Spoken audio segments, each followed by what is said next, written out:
Welcome. Today we're going to be starting our new unit on non-right triangle trigonometry, and we'll begin by discussing the law of sines. So today's notes worksheet is entitled Law of Sines Day 1. And so what we'll do is start out with just a little investigation, see if we can figure out what the law of sines is, maybe take a look at why that works out mathematically, and then obviously do a few problems with this as well. So you do need a ruler and protractor with this, and then you also need a calculator, and please go in degree mode on the calculator as we're going to be measuring these angles in the triangle in degrees. So I guess here's what I'm going to ask. As it says at the top of your paper, what is called an oblique triangle, so a non-right triangle. And what we're going to do is measure the three sides of this triangle and the three angles. And so what I'm going to ask you to do is, to the best of your ability, of course, grab your ruler and grab your protractor and measure and label all three sides and angles in here. So I'm going to ask you to pause the video and then come on back. I'll show you what I got. Again, there's probably going to be a slight margin of error there, and that's perfectly fine. But let's get those labeled first. Then what we're going to do is calculate our ratios with this and then see if we can figure out a pattern. Okay, well, let's see how you did. When I did this on my piece of paper here, obviously my board is quite a bit different, but when I did this on my piece of paper, I got roughly, and again, go with your numbers, not necessarily mine, but essentially I got about 4.6 centimeters for letter A, so somewhere in there for that. It looks like for letter B, I got about 6.7 centimeters. Let's put that in there, so about 6.7 centimeters. And in letter C, little c over here, I got about 7.3 centimeters. So again, check yours. And as I said, if it's different, keep yours. Hopefully we're all in the same ballpark, of course. But that's basically what I got right there. All right, now for the three angles. When I measured my three angles, and by the way, it would be important, make sure your angles add up to 180 degrees. If not, excuse me, maybe modify that a little bit so it does work. But I got three angle measurements right here, so I'm going to put them in. And if you came close, great. If not, no big deal. So for me, I got about 37.8 degrees when I did that one. A little rounding there, of course. Let's see, for angle B, I think I got around 63.7 degrees, so something like that right in there. And then for angle C, I got about 78.5 degrees, so something like that. And as I said, just keep your numbers, but as I said as well, hopefully we're all kind of in the same ballpark there. And so what we're going to do is just calculate ratios dealing with the lengths of the sides and, of course, being the law of sines, the sine ratio of our angles. So as you can all see in our oblique triangles, of course, everybody, big A is across from little a, big B is across from little b, and big C is across from little c. So we can draw our triangle in a multitude of ways, but that has to be the case. So the letters are across from one another. Okay, so the way we're going to do this, and you're going to use your numbers, I'm going to do mine, but essentially what I would do here, everybody, is take the length of the side and divide it by the sine of my angle measurement. And I'm just going to do that and then put a little equals maybe on the back end there. And then do the same over here. So let's see what I have going for B. Let's see, I've got my 6.7, and in the sine, 63.7 degrees. And then figure out what that is momentarily. And then third here, let's see, my little c was 7.3 centimeters. And I'm going to divide that by the sine of 78.5 degrees. Okay, so these are going to be our ratios here. Each side with its, quote, corresponding angle, and then all related in the sine ratio. So let's go ahead and take a look. I'm going to bring up my calculator at this time and pretty much do all three. So first and foremost, everyone, please make sure you are in degree mode on that calculator. There's mine. And so, as I said, it's not going to be perfect. And just certainly we're fallible that way with our measurements. But we should see, at least for the most part, what I'm looking for here. So let's go all three. Just kind of type them in just one at a time, and then enter, enter, and enter on this. And so do it with me if you would with your numbers. but take your little a and divide it by the sine. Don't forget sine, by the way, otherwise this simply wouldn't work. So the sine of our angle, and you're going to get some number right there, potentially in the ballpark of what I have, as I said, because we are all working on the same triangle. And then how about this, 6.7, and then divide by the sine of, looks like I have 63.7 degrees, and we get that right there. Pretty close, all things considered. And then last but not least, and then I have sine about 78.5 if I remember correctly there, and should get something like that. So not perfect by any stretch of the imagination. Maybe yours are in fact are a little better. Maybe you have time to measure your lengths and angles a little better than I did right here, but you could still see, generally speaking, and this is what we're going to play out momentarily, but basically if everything was perfectly measured, these ratios should be identical. And even as poorly as I probably measured these, you see they're super close there, of course. So what I'm going to do is just kind of, for lack of a better description on this, I'm just going to round and say like this. Makes me feel better that they're all basically the same. And so it says on your paper, of course, what do you notice about the ratios? And even though they weren't identical, they really should be. So they are the same. Certainly close enough the way we measured them, or at least the way I measured them. For all I know, you did it absolutely perfect. But yeah, essentially they should be the same. Okay, which leads us into the nice law of sines. Pretty straightforward, actually, all things considered. And so on your paper there, it's bolded, it's underlined, it's ready to go. And so it's basically just all the ratios are equivalent to one another. So the side over the sine of the angle is constant for all three. So there it is. Perfect. And so we're going to be playing that out. If you remember working with proportions way back when, and maybe like Algebra 1 or something like that, we're going to do a lot of cross-multiplying here to kind of find the missing piece, either the missing angle or the missing side. Just depends on what we're looking for. Today's lesson kind of deals with two very definitive scenarios. Really shouldn't be a problem mathematically for us. What I'd like to do is just kind of show you, this will be what I would call a partial proof of the law of sines. So we'll tweak our diagram just a little bit in a moment here, and you can kind of see where this certainly comes from. So here's what I'll ask you to do. I'm going to have to go back a board, but I'll ask you guys to go ahead and just at the top here, go ahead and just draw what would be a height. Let's see if I can get this in. There we go, a little better here. So just give me a height, something like that. And let's call it H. So a little right triangle, actually two right triangles now that I'm looking at it. And ignore the numbers if you don't mind for a few minutes. And let's just kind of think about big A, big B, and big C, and little a, little b, and little c. And as you can see, everybody, basically I've created two right triangles. You do not have to write this on your paper, but basically I've got one right triangle there, and I have a secondary right triangle right in there. And I guess I would ask you is, if I kind of played around with this a little bit and did a little right triangle trigonometry, I have this great acute angle right over here, everyone. Does everyone see it? Angle A. And I want to sort of relate a couple things together. And as a matter of fact, I want to relate the side H in my right triangle and the side C in my right triangle. Is everyone okay with that piece? So here's my right triangle going up right there. So that's the one I'm focused in on. And I'm going to go back to some right triangle trig, dealing with this acute angle right here, H and C. And as you can see from this angle, H is the opposite side, C is the hypotenuse. I'm hoping everybody is in agreement with that. And so if I'm talking about right triangle trigonometry ratios, it looks like I'm talking about the sine of angle sine of angle A is equal to the opposite over the hypotenuse. So I'm going to write exactly that piece right here, the sine of angle A, and please do the same on yours, is equal to that height that I drew in, the opposite side, over the hypotenuse, which is C.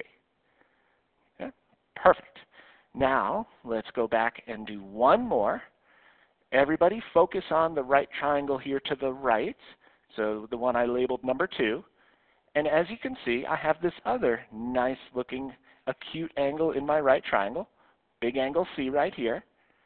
And same scenario, everybody. Take a look what I'm looking for here. I want to relate H.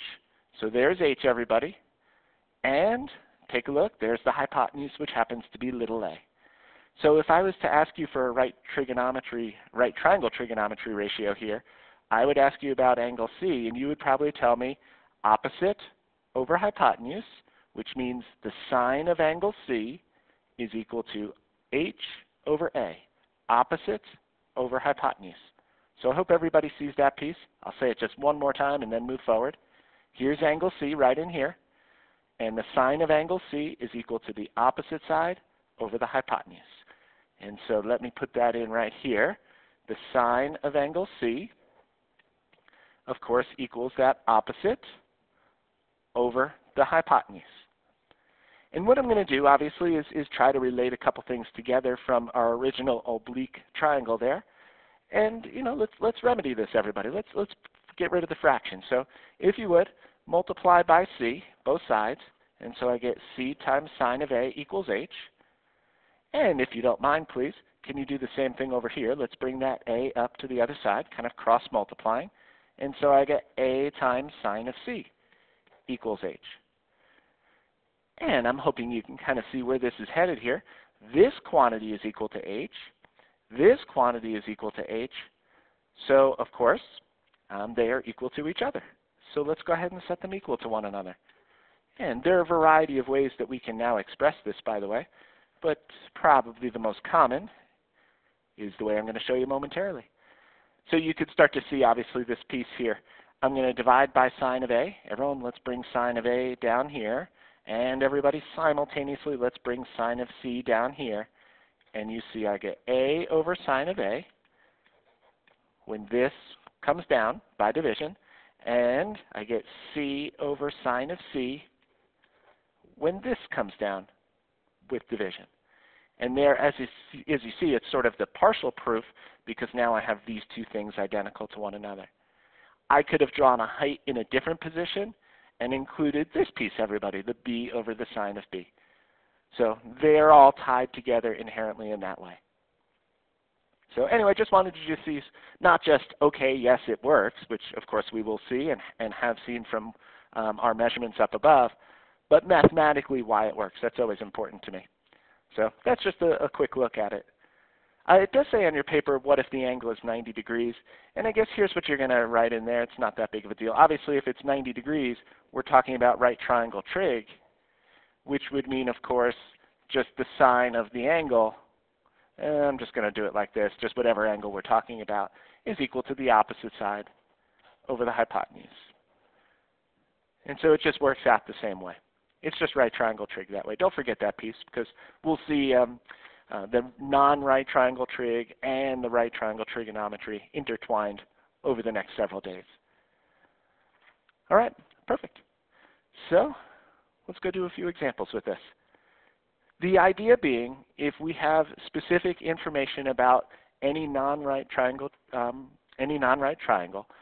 we should be able to solve definitively for the other pieces. So there are two scenarios that we're going to take a look at today, and so I'm going to box up the first one. I'd encourage you to do the same.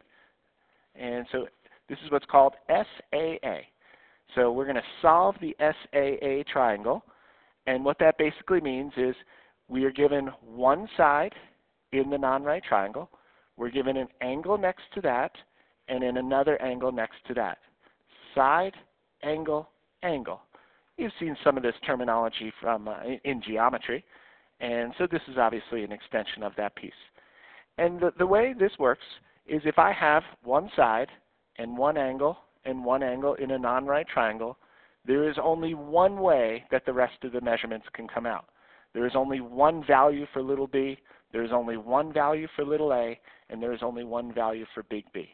So there is only one definitive triangle that can be constructed based on these measurements right here. And so what we're going to obviously do is find those. And that's what it means to solve the triangle. So I'm always trying to just give you strategies and ideas here as we go through. obviously, guys, there are three things we have to solve for here. We're going to have to solve for little a, little b, and big B. Three things, three steps. And so what we'll try to do is just attack the easiest thing first and then work our way forward from there. Now, I'm hoping everybody agrees that, if we're in a triangle, and especially the fact that I have two angles, this is what makes this scenario one of the easiest, is if I have two angles, then I should be able to come up with the third angle without too much difficulty. And so in this case, it looks like I have 102.5, and then it's tough for me to read this. I think that's a 26.2. Yeah, it is 26.2. So what we're going to do is use those two angles, of course, to find the third. And remember, they just add to 180 degrees. So I'm going to bring up my calculator here, and let's go ahead and take care of that piece. And I'll write that in terms of our step momentarily. But basically, let's just do 180 minus, and I'm just going to throw parentheses on that. It looks like I have a 102.5. There we go, 102.5 added to that 26.2. Okay, good. And we get that right there, and so that should be 51 degrees, 51.3 as a matter of fact. So angle B, 51.3 degrees.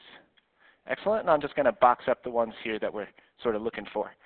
So my first step, and I should have had you have written this in first, but basically find the third angle. And remember, of course, just here's my shorthand. Obviously, guys, they add to 180 degrees. Okay, not too bad. So here's 51.3 degrees. I'm going to put that in here myself. And now what we see is some good stuff. And when we're using law of sines, what you're always looking for is to have a side and an angle across from one another. That we will call, for lack of a better description, our constant ratio. I have my 26.2 degrees right here across from the 8.4 units right here. So in terms of law of sines, that's exactly the position we want to be in, everybody. In order to have this and this, now we have our ratio that will allow us to solve for any other side here. So let's go ahead and, number 2, use law of sines. So use law of sines to find the second side. All right, perfect. And so now, as I mentioned, we have side and angle across from one another. And so what we can do is build a ratio based on those two components. And that's exactly what I'm going to do up here. Just don't forget, it is the sine ratio, hence the law of sines. But basically, that is a constant in this triangle right here. So 8.4 over the sine of 26.2 is the same as any other side length to sine ratio of an angle. So I'm just going to go alphabetically here. There's no rhyme or reason for it. But basically, I need little a, and I'm going to go ahead and do sine of, what's that, 102.5. All right, perfect. And so as you can see here, everyone, what we're going to do is just cross multiply. It's really this times this, and then divided by this. I don't mind playing it out in a little further detail if that's all right with you. If you sort of know this math, that's great. But basically what I would do is take 8.4 times the sine of 102.5, and I'll hit enter on that, and so I get about 8.2009. So 8.2009, and then equals, of course, sine of 26.2 times a. So let me go ahead and get the sine of 26.2 from my calculator. And so here's what I have, sine 26.2, hit enter, and so I get about 0.4415. So 0.4415 times a. So these two are equivalent to those two, cross-multiplying, of course. And now let's go ahead and just do our division here. 8.2 divided by this 0.4 and change should give us our little a. And let's see, as I said, if you are really comfortable with this material right here, that's great. You could probably shortcut me a touch. But let's go ahead and just divide that, 0.4415, and end up getting that piece about right there. So I get about 18.58. give or take there. And box that on up. And I'll write that in as well, just kind of thinking out loud with it. 18.58 units, looking really nice. So 2 parts down. Now you, again, with this third piece, you can also shortcut it because basically this is a constant ratio. I set it to this in order to solve for A. I could also now set it to the C's together and go ahead and pull that off. And so that's probably what we're going to do next. And as a matter of fact, I guess let's write that in there, just kind of thinking about it. Use law of sines to find the third side. If you find some shortcuts for yourself as you go through the process here, of course, please utilize them. I'm just trying to be as comprehensive as possible with my descriptions up here. But basically that, quote, constant ratio, so the 8.4 over the sine of 26.2, as I said, is constant in this triangle. So now we can go ahead and find, what were we looking for here? I think I need the b's, it looks like. So little b over the sine of 51.3 degrees. That's the one that's missing. That got away from me there for a minute. There we go. And so that's it. Let's go ahead and cross multiply. In this case, I am going to shortchange it up a little bit. So this times this, and then divide by this. Okay? If you need to take a few more steps with it, that's perfectly fine, of course. But I'm going to go ahead and bring my calculator up. I'm going to need to see what's going on here. So I have 8.4 times the sine 51.3 degrees. I'm just going to hit equals on that. And so that would be one side, and then let's divide by that sine of 26.2 again. So divide sine 26.2. And that's what I get, about 14.85. I'm going to go ahead and write that in there at this stage, 14.85.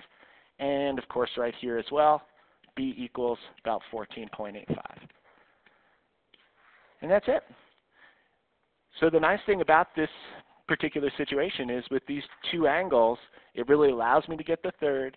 And then any time, I'm always looking for this in non-right triangle trig. If I have an angle and a side across from one another, I'm immediately going towards the law of sines there. And it's usually pretty straightforward setting up a proportion and cross multiplying and solving.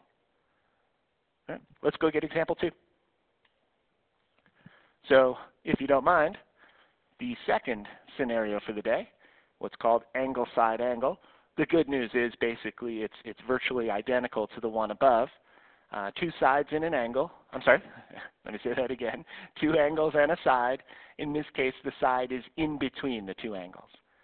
And as I said, I'm always looking in right triangle trig to just automatically have a side and an angle across from one another. And at this stage, I don't. Variable across from constant, variable across from constant, variable across from constant. But that's all right. I think we have enough information to do the same 3 steps as example 1. So I'm going to go ahead and actually, let's go ahead and put the 3 steps in place and then we'll go for it. So step 1 is find the third angle. I think that's just the easiest thing to do. Anytime we have the 2 angles, the third one's going to get us to 180. So just that piece right there. And then, hate to be redundant, but I don't mind writing it in. Use law of sines to find the second side. And then use law of sines to find the third side. So in some way, shape, or form, everybody, wouldn't be a bad idea to put those 3 in. We're going to see some harder scenarios coming up in the near future. So again, just maybe build a foundation today with some of this stuff. Alrighty. Well, first order of business, of course, is to go ahead and find that third angle. I'm seeing this as a 64.3 degrees, and this to me looks like a 66.9 degrees. So let's go ahead and get ourselves to 180 right there. I'm going to bring up my calculator and do exactly that. Let's come back over here a little bit, give me a little more room to work. So 180 minus, and then what do we say here, 64.3, and then add that to, looks to be 66.9. Okay, and put that together, and looks like I have about 48.8 degrees. So I'm going to put that in here. and also just kind of below wherever. So angle A, first order of business there, 48.8. All right, one down, everybody. Two more pieces. And as I said, the way this scenario works out is with these three pieces of information, there is only one definitive way to construct this triangle.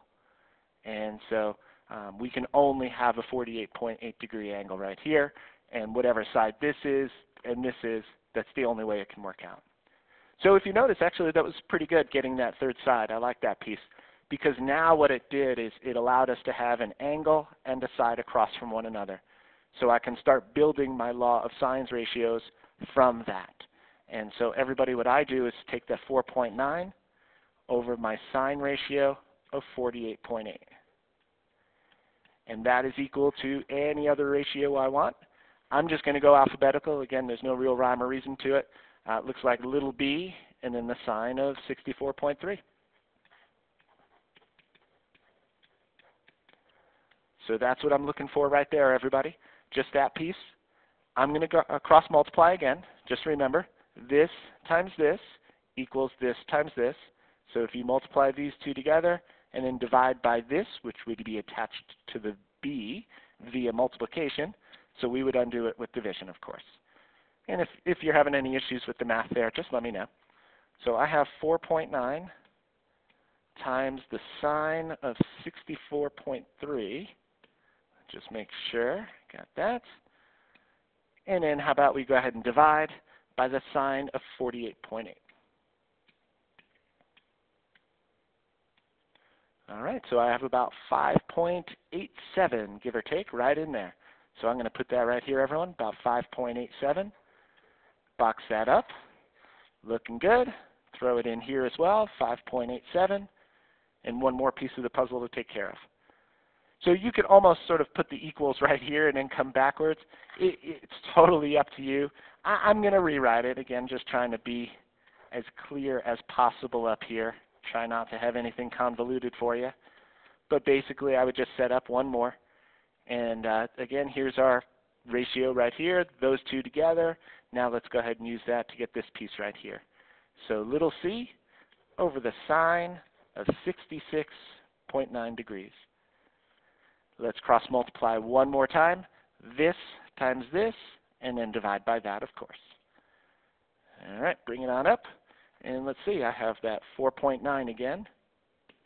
In this case, it's times the sine of 66.9. I'm going to hit enter on that, everybody. And then divide sine 48.8. Excellent. And looks to be about 5.99, give or take, right in there. Let's throw that into the mix. Box that up right here. And put that in here as well, about 5.99. Okay. And there is your oblique triangle. So angle, angle, side, and angle, side, angle. Those are the two here that we're dealing with today. Well, let's do just the one more problem and then kind of bring this to a conclusion.